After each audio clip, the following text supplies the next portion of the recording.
Hi, I'm Tshiesche, and today I'm going to be making an aubergine tahini dip. Basically, we've roasted some aubergines in the oven. We've sliced two reasonable medium-sized aubergines in the oven for about 20-25 minutes in some olive oil. You might want to put a little bit of salt on there. I use sea salt. It tends to bring out a little bit more of the flavour and gives a really nice texture to the aubergines. Once you've tossed them several times, do keep an eye on them because they can get a little bit dry. They may need a little bit more olive oil. But once you've tossed them several times and they're looking nice and moist, take those out of the oven, allow them to cool a little. So they're still a little bit warm, so they're going to mix up nicely when we pop them into the food processor. So we've got our aubergines here. I'm going to take those over to the food processor and I'm going to pop them in. Now I use something called a Thermomix, which is a bit of a whizzy food processor. For the purposes of making an aubergine tahini dip, any food processor should be able to manage some well-cooked, so some reasonably cooked aubergines. And we're going to be popping in some lemon juice, some tahini, which is a sesame seed paste, essentially. The sesame seeds have been broken down into a paste, and a good source of protein, as well as essential fats. Pop in your tahini. You need about a heaped teaspoonful of tahini. This is the sesame seed paste. So in it goes. It's quite sticky, so you might need to tap the spoon a little bit on the side to get it off. But with my food processor, I can actually weigh as well. So I'm going to pop the lid on, and I'm going to put it onto its weighing function.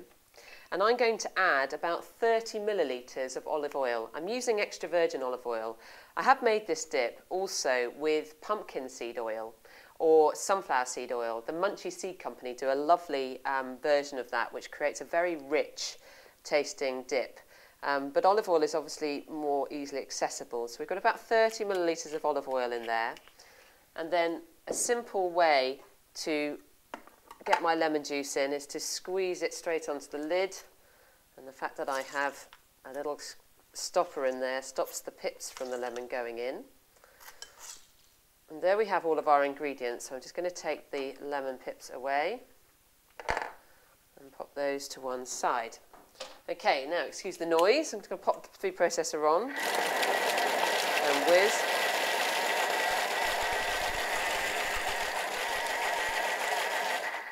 Right, we're going to have a little look and see how we're getting on. That's looking good. There's still some flecks of aubergine in there. If you like a slightly coarser texture, that's fine to leave it at that point. I'm going to go for a slightly less coarse texture, more of a mixed texture.